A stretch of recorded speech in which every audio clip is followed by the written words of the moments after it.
Puss in Boots by Charles Perrault. Once upon a time there was a miller who left no more riches to the 3 sons he had than his mill, his ass, and his cat. The division was soon made. Neither the lawyer nor the attorney was sent for. They would soon have eaten up all the poor property. The eldest had the mill, the second the ass, and the youngest nothing but the cat. The youngest, as we can understand, was quite unhappy at having so poor a share. "My brothers," said he, "may get their living handsomely enough by joining their stocks together, but, for my part, when I have eaten up my cat, and made me a muff of his skin, I must die of hunger." The cat, who heard all this, without appearing to take any notice, said to him with a grave and serious air, "Do not thus afflict yourself, my master. You have nothing else to do but to give me a bag, and get a pair of boots made for me, that I may scamper through the brambles, and you shall see that you have not so poor a portion in me as you think." Though the cat's master did not think much of what he said, he had seen him play such cunning tricks to catch rats and mice, hanging himself by the heels, or hiding himself in the meal, to make believe he was dead, that he did not altogether despair of his helping him in his misery. When the cat had what he asked for, he booted himself very gallantly, and putting his bag about his neck, he held the strings of it in his 2 forepaws, and went into a warren where was a great number of rabbits. He put bran and sow thistle into his bag, and, stretching out at length, as if he were dead, he waited for some young rabbits, not yet acquainted with the deceits of the world, to come and rummage his bag for what he had put into it. Scarcely was he settled, but he had what he wanted. A rash and foolish young rabbit jumped into his bag, and Monsieur Puss, immediately drawing close the strings, took him and killed him at once. Proud of his prey, he went with it to the palace, and asked to speak with the king. He was shown upstairs into His Majesty's apartment, and, making a low bow to the king, he said, "I have brought you, sire, a rabbit which my noble lord, the master of Carabas, for that was the title which Puss was pleased to give his master, has commanded me to present to your majesty from him." "Tell thy master," said the king, "that I thank him, and that I am pleased with his gift." Another time he went and hid himself among some standing corn, still holding his bag open, and when a brace of partridges ran into it, he drew the strings, and so caught them both. He then went and made a present of these to the king, as he had done before of the rabbit which he took in the warren. The king in like manner received the partridges with great pleasure, and ordered his servants to reward him. The cat continued for 2 or 3 months thus to carry his majesty, from time to time, some of his master's game.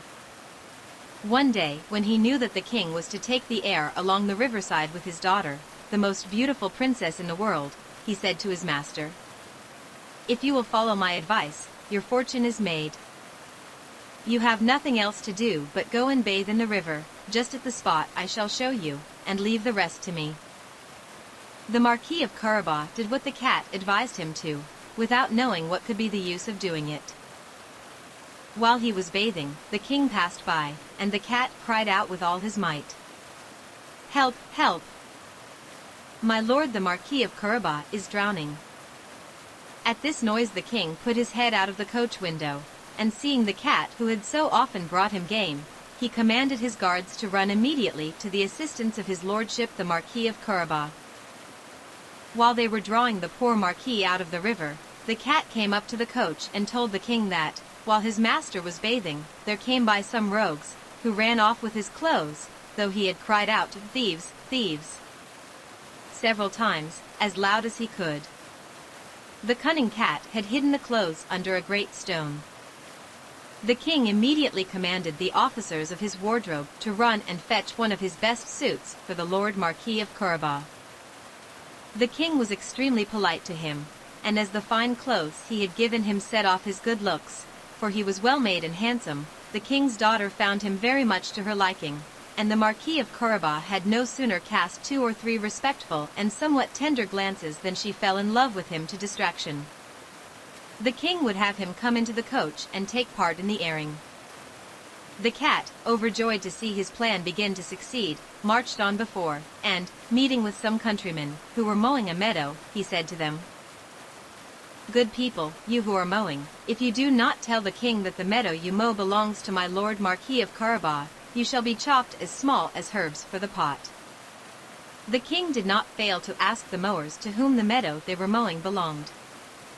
"To my lord Marquis of Carabas," answered they all together, for the cat's threat had made them afraid.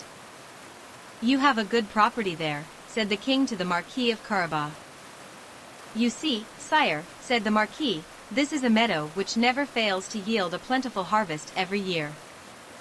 The master cat, who went still on before, met with some reapers, and said to them, "Good people, you who are reaping, if you do not say that all this corn belongs to the Marquis of Carabas, you shall be chopped as small as herbs for the pot." The king, who passed by a moment after, wished to know to whom belonged all that corn, which he then saw. "To my lord Marquis of Carabas," replied the reapers, and the king was very well pleased with it, as well as the Marquis, whom he congratulated thereupon. The master cat, who went always before, said the same thing to all he met, and the king was astonished at the vast estates of my lord Marquis of Carabas. Monsieur Puss came at last to a stately castle, the master of which was an ogre, the richest ever known, for all the lands which the king had then passed through belonged to this castle. The cat, who had taken care to inform himself who this ogre was and what he could do, asked to speak with him, saying he could not pass so near his castle without having the honor of paying his respects to him. The ogre received him as civilly as an ogre could do, and made him sit down. "I have been assured," said the cat, "that you have the gift of being able to change yourself into all sorts of creatures you have a mind to, that you can, for example, transform yourself into a lion, or elephant, and the like." "That is true," answered the ogre, roughly, "and to convince you, you shall see me now become a lion." Puss was so terrified at the sight of a lion so near him that he immediately climbed into the gutter, not without much trouble and danger, because of his boots, which were of no use at all to him for walking upon the tiles. A little while after, when Puss saw that the ogre had resumed his natural form, he came down, and owned he had been very much frightened. "I have, moreover, been informed," said the cat, "but I know not how to believe it, that you have also the power to take on you the shape of the smallest animals, for example, to change yourself into a rat or a mouse, but I must own to you I take this to be impossible." "Impossible!" cried the ogre, "you shall see." And at the same time he changed himself into a mouse, and began to run about the floor. Puss no sooner perceived this than he fell upon him and ate him up. Meanwhile, the king, who saw, as he passed, this fine castle of the ogres, had a mind to go into it. Puss, who heard the noise of his Majesty's coach coming over the drawbridge, ran out, and said to the king, "Your Majesty is welcome to this castle of my lord Marquis of Carabas." "What? My lord Marquis," cried the king, "and does this castle also belong to you? There can be nothing finer than this courtyard and all the stately buildings which surround it. Let us see the interior, if you please." The Marquis gave his hand to the young princess, and followed the king, who went first. They passed into the great hall, where they found a magnificent collation, which the ogre had prepared for his friends, who were that very day to visit him, but dared not to enter, knowing the king was there. His Majesty, charmed with the good qualities of my lord of Carabas, as was also his daughter, who had fallen violently in love with him, and seeing the vast estate he possessed, said to him, "It will be owing to yourself only, my lord Marquis, if you are not my son-in-law." The Marquis, with low bows, accepted the honor which his Majesty conferred upon him, and forthwith that very same day married the princess. Puss became a great lord, and never ran after mice any more except for his diversion. The end.